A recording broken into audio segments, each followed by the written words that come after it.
Maupay nga adlaw mga kalbayognon. Welcome na liwat sa naton programa nga Speak Up, kundiin aton ginaadman ang mga importante nga ordinansa sa naton syudad. Maupay nga adlaw gihapon manadayday nga sa aton kitananan na mamati.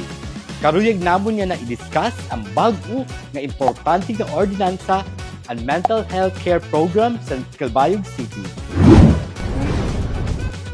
Manadayday, nano ini nga ordinansa ngan kay nano nga importante ini sa aton syudad. Ini nga Ordinance number 2026-08-010 naghahatag sa mental health care program sa Calbayog.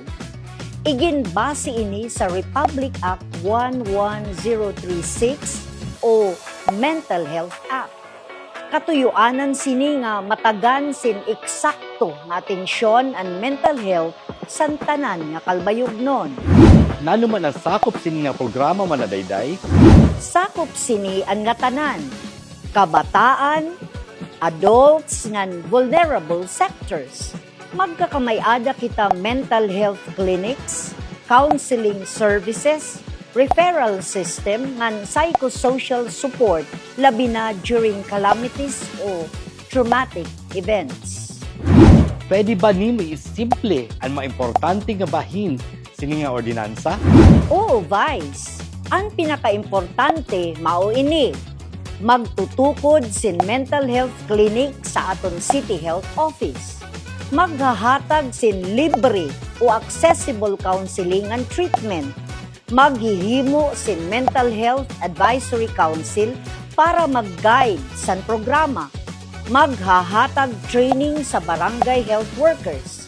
Mag-i-implement sin anti-discrimination para sa mga may mental health conditions. Sino ang magbubuhat nga mag-implement sini nga programa? Ang city government pinaagi sa City Health Office ng Drug Abuse Prevention Office may suporta liwat ang DOH, schools, NGOs ngan iba pa nga stakeholders. May dapat penalty para sa mga diri na sunod sini nga ordinansa? Oo, ang discrimination kontra sa persons with mental health conditions diri ginpapatuman.